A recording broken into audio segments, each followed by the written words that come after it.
Asesinos en serie. La cara del mal.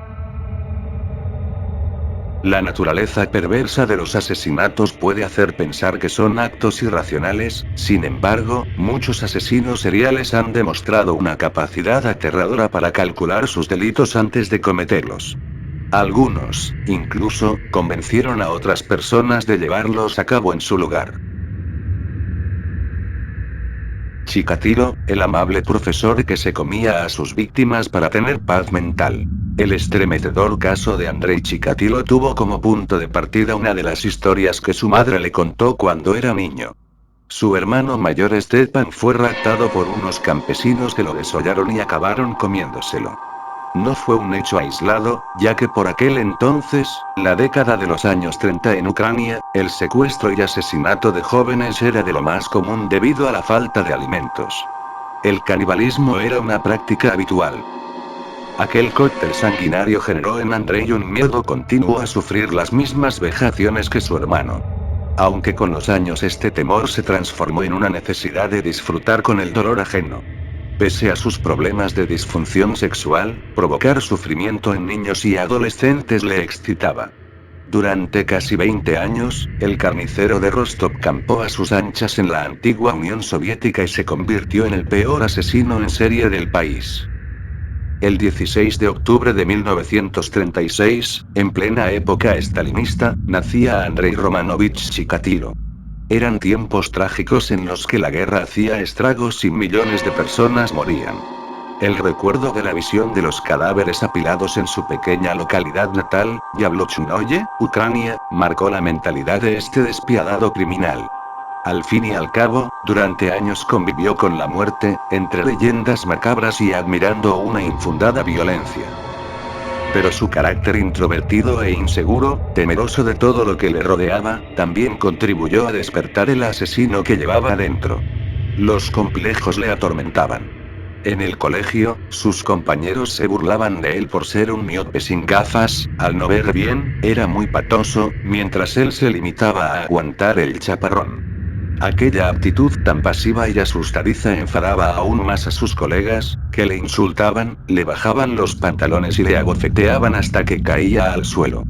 Todo ese acoso fue minando su dignidad, aumentando su timidez hacia las mujeres y, por tanto, reduciendo sus posibles experiencias sexuales.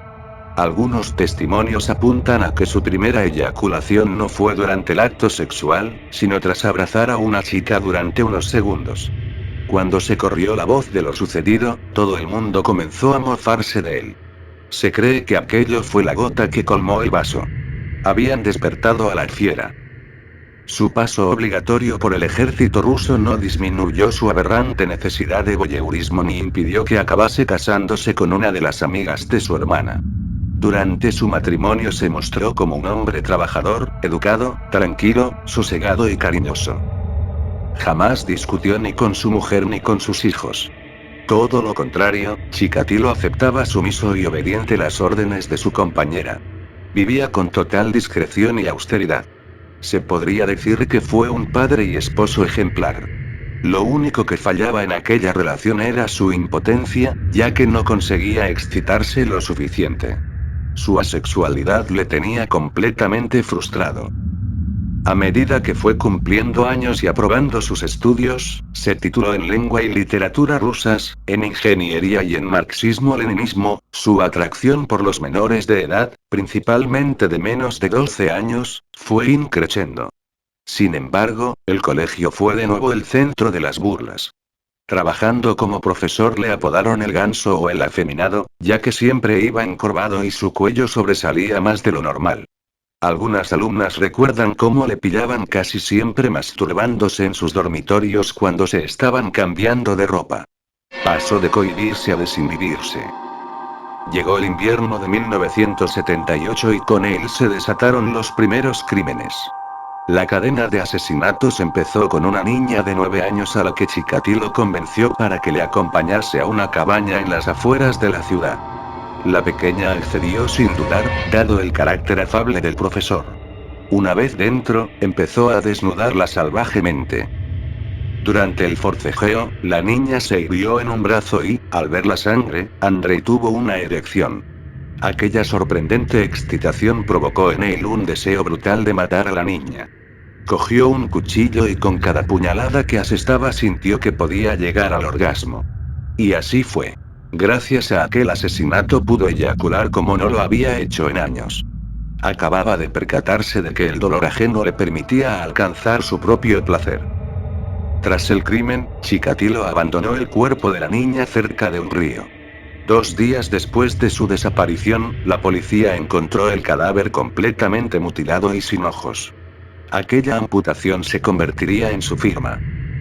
Nada apuntaba a que aquel crimen lo había perpetrado un maestro de escuela. A pesar de la falta de pruebas, inculparon a un conocido agresor sexual, Alexander Kravchenko. Andrei se salía con la suya. A causa del acoso que sufrió como profesor, Chikatilo decidió dejar la enseñanza para trabajar en una fábrica.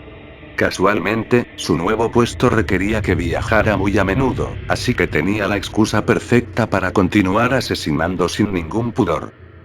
El segundo crimen lo cometió el 3 de septiembre de 1981.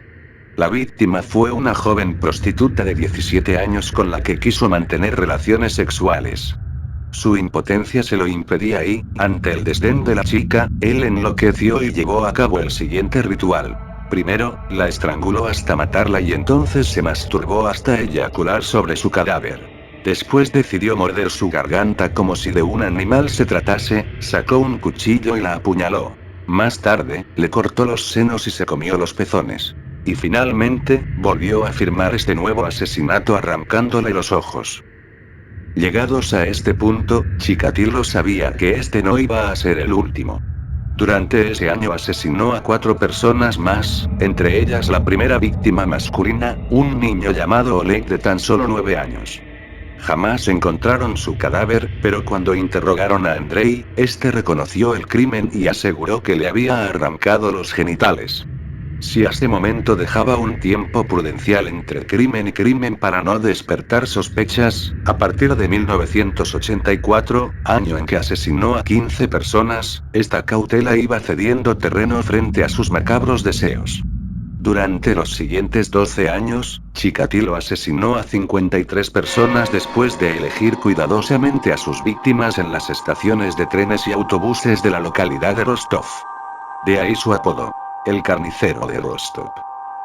Se trataba principalmente de niños y jóvenes que se habían escapado de casa o que tenían algún problema de retraso mental. Eso le facilitaba mucho las cosas. La policía no pudo encontrar todos los cadáveres, pero los que localizó presentaban signos de violencia extrema, violación, cuchilladas, amputación de genitales, dentelladas y escisión de los ojos. Con estos datos, las autoridades empezaron la investigación centrándose en 2 focos principales.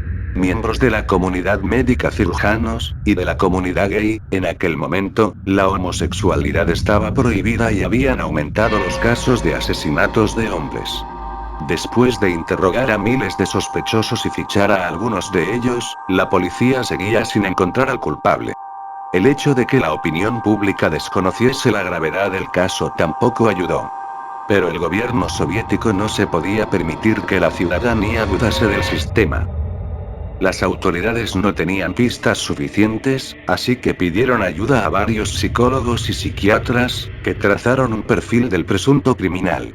En el informe se describía a un varón de entre 25 y 50 años, con claras muestras de disfunción sexual, según se desprendía de las mutilaciones a que sometía a sus víctimas, y sin ningún tipo de enfermedad mental o esquizofrenia, dada su planificación en los asesinatos.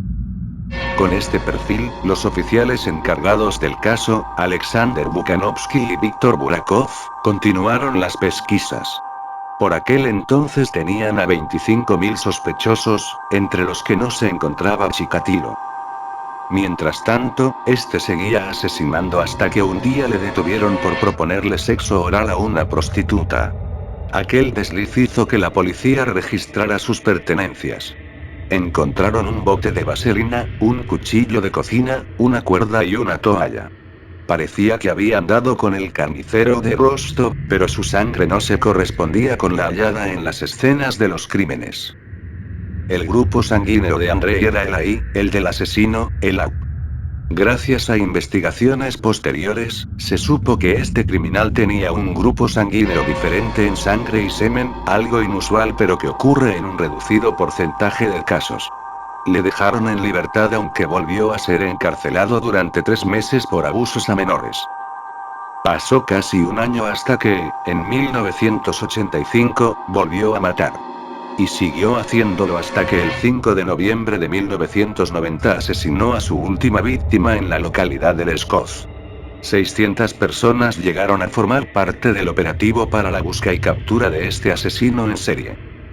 15 días después, Chikatilo fue arrestado en la estación de la cita población. Uno de los agentes se dio cuenta que tenía un dedo vendado y que su camisa y su mejilla estaban manchadas de sangre.